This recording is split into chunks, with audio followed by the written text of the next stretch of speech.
Ange, hi. Any good news on the injury and illness front? It depends. I think net-wise we're still down.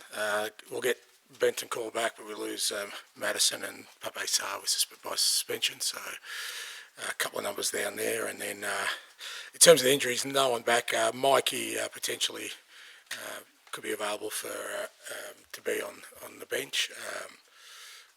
Everyone else from the weekend certainly feel better. Radu's kind of recovered. Archie's better. They were the kind of main ones. Decky was a little bit under the weather, but he's good.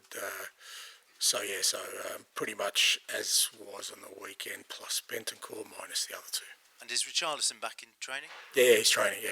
How close is he? Yeah, we're hoping, well, the whole plan with him was to get, obviously, with what's happened to him this year, to get 2 solid full weeks of training. So that's his second week will be next week, and get through that, it'll be fine. Son has extended his stay for an extra season. How pleased are you with that, and what does he bring to you and this club? Yeah, brilliant. He's already had an outstanding career at this football club. He's been he's played a big role in sort of the last 10 years of made an impact at the club, made an impact in the Premier League. Great to extend his stay, and the kind of aim and the ambition is to make sure he finishes his Tottenham career with some silverware. And you've brought a player in this transfer window already in Kinsky. Is he likely to feature tomorrow or too soon? We'll see. He obviously arrived. Lost track of days, but Sunday I think he's had a couple of days of training, and he's registered eligible to play. Still got to do a couple of final things with him, and then we'll see. Some tough decisions in terms of your goalkeeper going forward now? It's good to look. I mean, he's one that we had earmarked for end of season in the summer to bring in. We've tracked him all season. He's definitely someone who we're really excited about. But obviously, with our current goalkeeping situation, we explored the possibility of bringing him in January. It wasn't easy because he's doing very well for his club. His club's doing very well. They're in Europe. They're on top of the league. But the fact that the club worked really hard, Johan, and the club to get the deal done today, in this window, it's a huge benefit to us and adds some real quality to our goalkeeping. And you've been linked with Randall Coley-Moani at PSG, but Richarlison, you say, is close. Yep. Do you still want to bring in a forward in this window? Look, we're still, I think, trying to help the squad and help the players. Obviously, like I said, we're still down significant numbers. Again, we'll have roughly 10 first-team players missing tomorrow. That isn't easing at the moment. There's still, like I said, we're getting one back. We lose a couple, so we still need to look to try and see if we can help the playing group. And the club's working hard with that, with a number of areas. Thank you. Thanks, mate. Hi, Ange, how are you? Good, mate. The league form hasn't been spectacular, I think it's fair to say, of late. So the fact you've got a couple of cup games coming up, is that a good kind of respite from what's been going on in the Premier League? Yeah, no, look, our league results have been poor, so there's no hiding from that. Like I said, this is a separate competition tomorrow night. We've done well to get to the semi-final stage. We've beaten some pretty... both Manchester clubs to do that. Hasn't been an easy road to get to the semi-finals. We've got obviously, an opponent who's, been the standout team so far this year in all competitions. So a great test for us, but it's a semi-final, first leg of a semi-final of a cup, and should be exciting. Looking forward to it.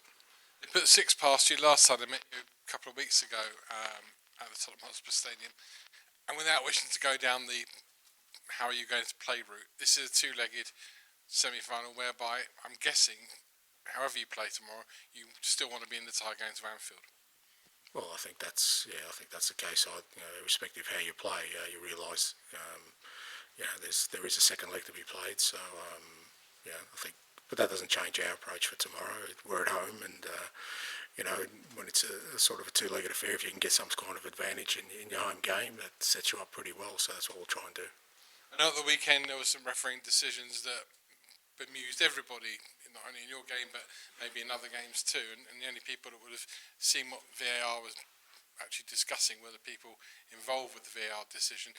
Tomorrow night though, we're going to see with VAR, everyone in the stadium will be told by the referee why the decision's been made and for what reason. Do you welcome that? Do you welcome the fact that now the spectators, even if it is only for this competition and a one-off, will actually be a part of the VAR decision? Do I welcome it? No. Do you think it's fair that they should be able to listen?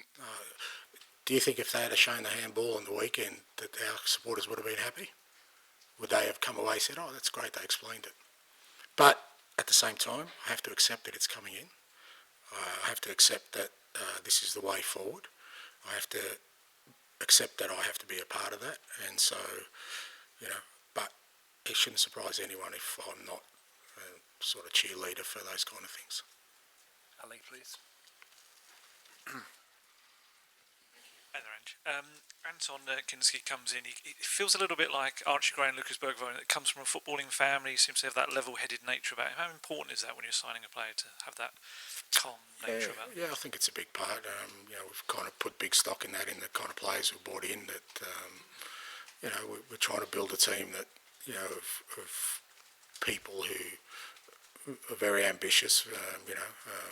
Have a clear sort of goal in their heads about how they want their career to sort of go, and we've seen that already with Lucas and Archie, as much about their performance, but also the way they've kind of embraced the whole challenge. It's certainly not like your normal 18-year-olds. They're showing a real, like I said, maturity, but also a real ambition to make an impact, and talking to Tony and sort of looking into his background, he's very much of a similar mould. What have you made of him in training so far? It seems to have, only from the clips I've seen, great ability with his feet as well as his hands.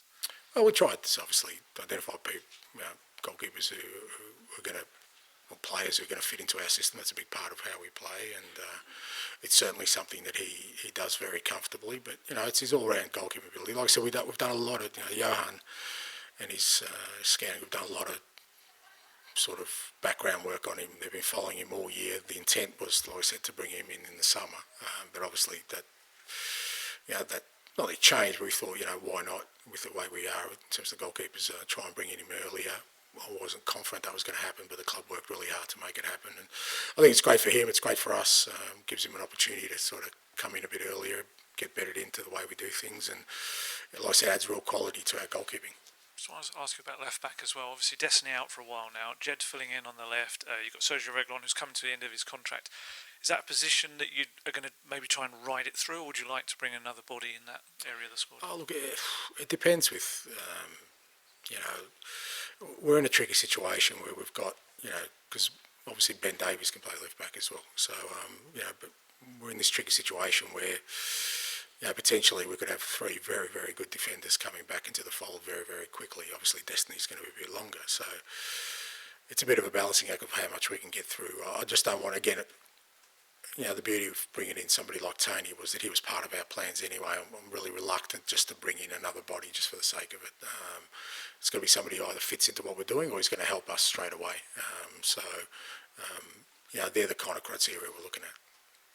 It's safe to say you probably had this busy period and a lot of injuries and you've had to get through it. I think that's sort of what you were saying in the last few weeks, but do you think there's been a bit more of a reset now and giving you a bit of a chance to look at maybe those kind of signings, who's coming back, when they're coming back, and maybe have a bit of a picture about what the rest of the season will look like? Look, I think sort of, I kind of knew it would be a tough couple of months for us, but part of you is always optimistic that we won't have to sort of deal with what we had to deal with for as long as we've had to deal with it. So again, optimistically, I think we'll get through this, and I think we'll get through it hopefully pretty quickly. We're getting to the tail end, which just gives you a chance to say, okay, what's the second half of the season going to look like for us?